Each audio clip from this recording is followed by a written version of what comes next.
Wis record iki. Hmm. Ya, Assalamualaikum warahmatullahi wabarakatuh. Perkenalkan nama saya Doni Paralatista, NRP 50501241 5050241006. Ini saya akan menjelaskan jawaban saya untuk quiz 2 fisika listrik dan magnet. Oke, nomor satu, sebuah kawat persegi dengan panjang sisi A 10 cm dan berarus I3 2A terletak di tengah-tengah dua kawat lurus sangat panjang.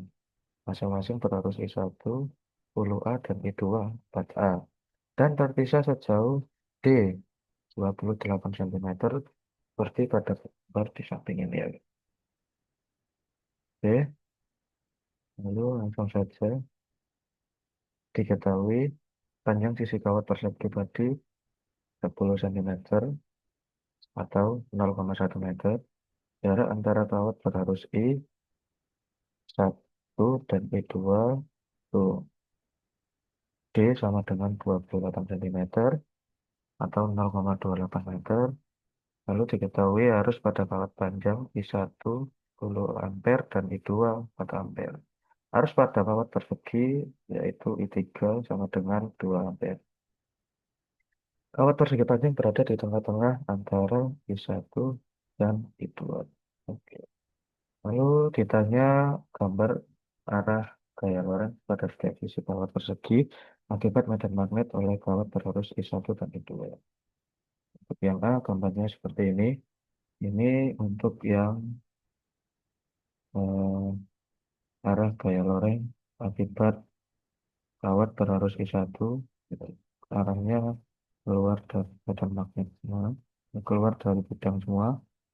Untuk yang ini adalah arah gaya Lorentz akibat dari kawat I2, yaitu masuk ke dalam bidang semua.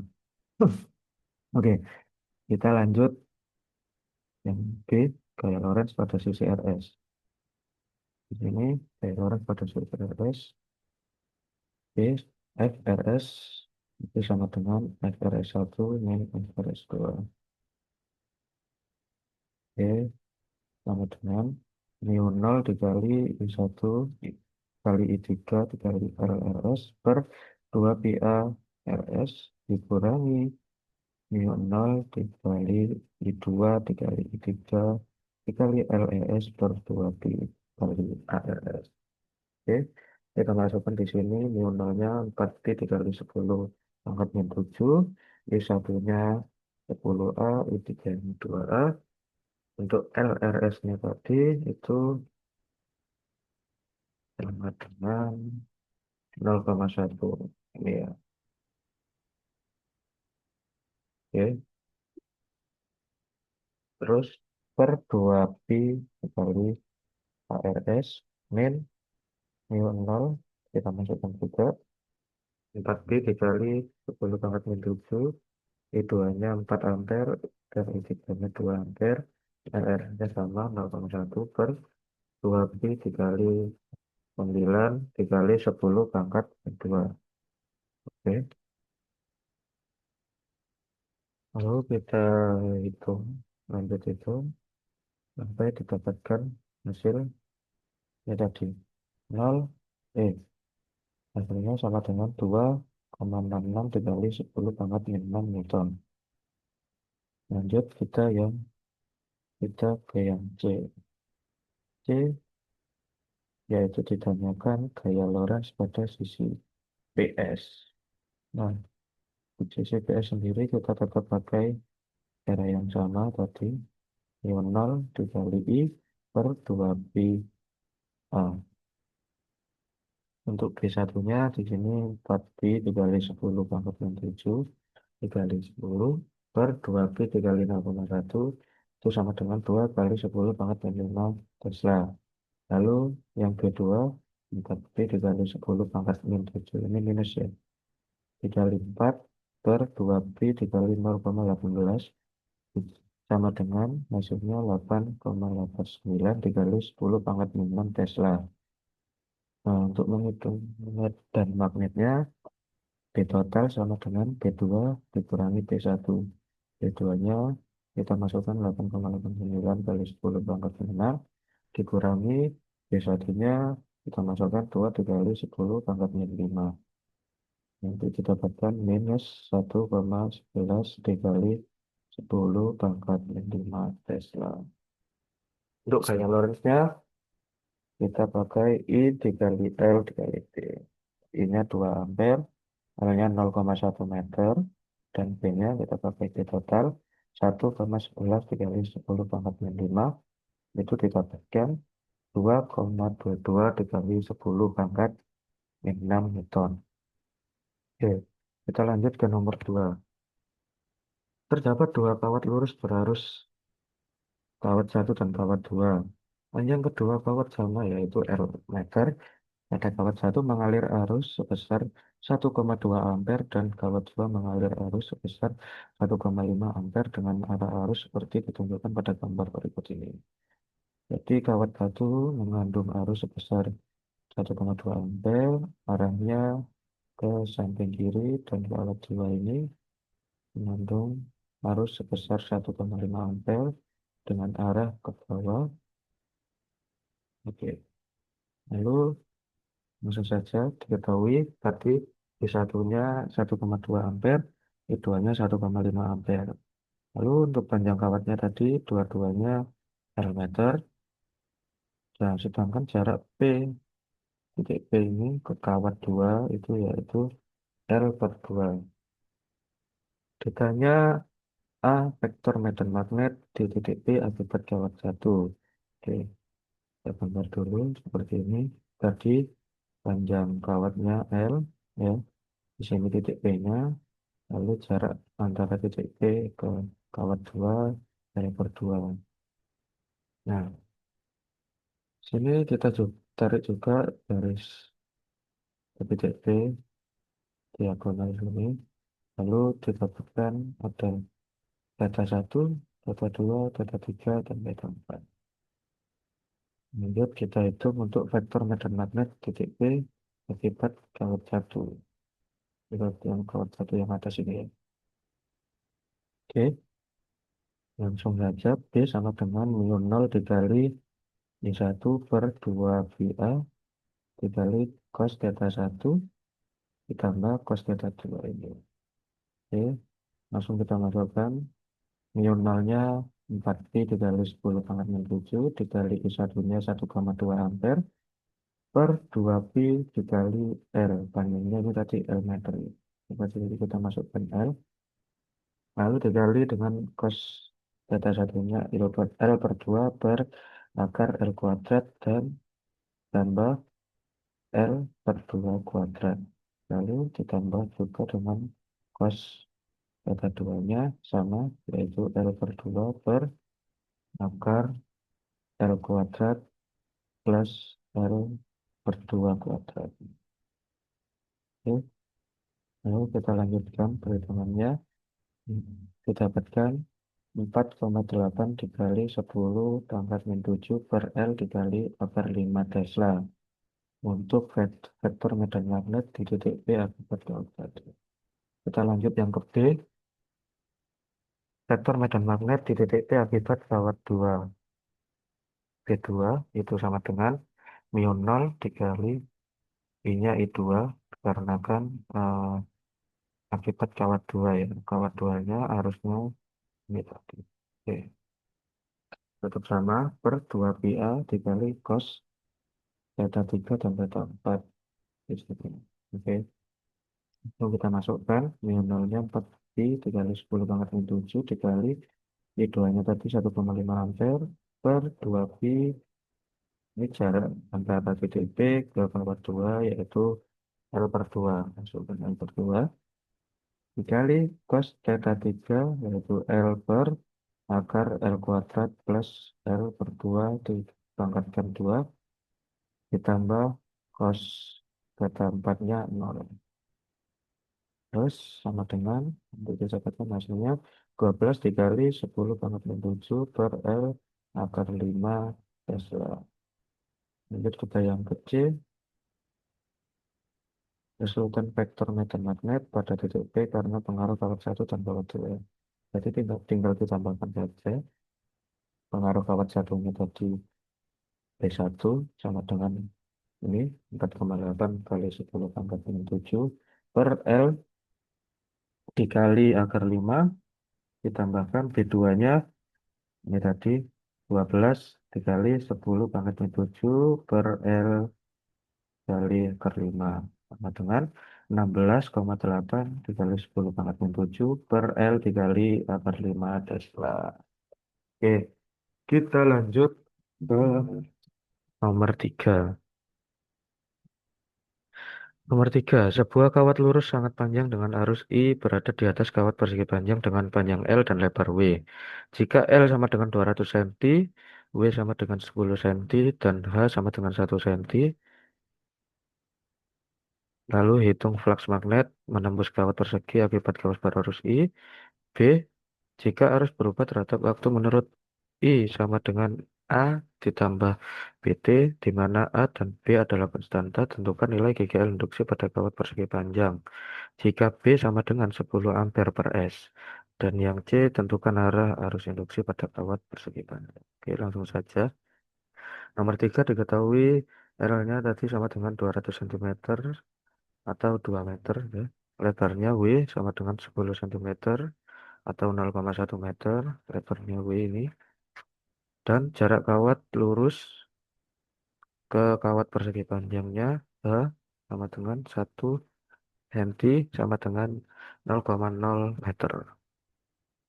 Lalu untuk yang A, flux magnet yang menembus kawat persegi panjang akibat kawat berarus I itu theta sama dengan integral H sampai H plus W B kali R kali L dr sama dengan integral dari H sampai H plus W mu 0 dikali I per 2 pi R dikali L dr. Lalu kita keluarkan ini ke depan jadi mu 0 kali I L per 2pi integral dari H sampai H plus W 1 per R dr sama dengan mu 0 IL per 2pi ln H plus W per H. Ini langsung aja kita masukkan mu 0-nya 4pi dikali 10 pangkat min 7, arusnya I dan L-nya 2 per 2pi ln 0,01 plus 0,1 per 0,01. Ini B-nya bisa dicoret-coret, 2-nya dicoret-coret. Sisa 4 dikali 10 pangkat min 7 dikali I ln 11. Kita dapatkan hasilnya 9,59 dikali 10 pangkat min 7 dikali I Weber. Oke, untuk yang B ditanyakan nilai GGL induksi jika arus berubah terhadap waktu. I sama dengan A plus BT jika B sama dengan 10 ampere per S. Oke. Ini kita memakai hukum Faraday yaitu epsilon sama dengan min d theta per dt. Oke. Theta sama dengan ini tadi 9,59 dikali 10 pangkat min 7 kali I. Nah, lalu delta I per delta T-nya itu sama dengan 10 ampere per S. Lanjut, delta theta per delta T sama dengan 9,59 dikali 10 pangkat min 7 dikali delta I per dt. Oke. Terus untuk GGL induksinya sama dengan 9, minus 9,59 dikali 10 pangkat min 7 dikali 10 didapatkan minus 9,59 dikali 10 pangkat min 6 volt. Lanjut yang C. Yang C ditanyakan arah arus induksi pada kawat persegi panjang. Oke. Untuk di sini kita gambar seperti ini. Ini B exitnya, yang ini B induksinya. Oke. Nah, I-nya bertambah tiap waktu. untuk arah B EXT-nya ini itu tidak sama dengan B induksinya. Nah, arus induksi itu melawan peningkatan medan magnet sehingga menciptakan medan magnet keluar dari bidang. Nah, agar medan magnet keluar bidang, arah arus induksi harus berlawanan arah jarum jam. Jadi ke sini. Oke, lanjut ke nomor 4. Nomor 4, suatu rangkaian seri RLC dengan L 26,5 mH, C1 56 μF dan C2 50 μF dan R sama dengan 10 omega. Dihubungkan dengan sumber tegangan AC berfrekuensi 60 Hz. Tegangan maksimum sumber adalah 220 volt dengan arus pada rangkaian mendahului tegangan sumber. Oke, langsung saja diketahui tadi L-nya itu sama dengan 26,5 mH. Nah, untuk menjadikan H atau Henry ini bisa dikalikan dengan 0,001. Jadi sama dengan 0,0265 Henry. Oke. Untuk C1-nya diketahui tadi 56 μF, C2-nya 50 μF, lalu R-nya tadi 10 ohmega, F-nya 60 Hz dan V maksimal atau tegangan maksimalnya tadi adalah 220 volt. Oke. Ditanyakan yang A tadi nilai C ekuivalen dari rangkaian tersebut. Nah, untuk yang A, C ekuivalen berarti C total itu sama dengan C1 plus C2. Saya masukkan C1-nya tadi 56 μF dan C2-nya kita masukkan tadi 50 μF. Ditambah sama dengan 106 μF atau sama dengan 106 dikali 10 pangkat min 6 F. Untuk lanjut yang B, ditanyakan impedansi rangkaian. Nah, sini yang B, XL sama dengan 2πf dikali L. Kita masukkan 2, B-nya 3,14, frekuensinya tadi 60 Hz, lalu dikali L. L-nya tadi 26,5 dikali 10 pangkat min 3 Henry. Sama dengan 9,99 omega. Oke. Untuk XC-nya sama dengan 1/2 πf dikali R. Nah, kita masukkan juga B-nya 3,14, frekuensinya 60 Hz, dan L-nya 106 dikali 10 pangkat min 6. Didapatkan 25,04 omega. Oke. Nah, untuk menghitung impedansi rangkaiannya, Z sama dengan akar R kuadrat plus XL dikurangi XC kuadrat. R-nya tadi kita masukkan ada di sini 10 omega pangkat 2 ditambah XL-nya 9,9 dikurangi XC-nya 25,04 pangkat 2. Kita hitung di sini didapatkan 18,06 omega. Oke, kita lanjut ke yang C. C ditanya persamaan arus sebagai fungsi waktu. Nah, di sini dikarenakan XC-nya lebih besar dari XL dan fase arus itu mendahului eh, sumber tegangan. Jadi bisa dituliskan I sama dengan IM sin omega T plus theta. Nah, IM di sini itu sama dengan Vm per 2 dan omega theta bisa juga dituliskan 2 pi dikali F frekuensi dan tan theta sama dengan XL min XC per R. Oke, kita lanjut ke yang D. D ditanyakan frekuensi resonansi rangkaian. Jadi untuk rumusnya F sama dengan 1/2 pi dikali akar 1/L dikali C.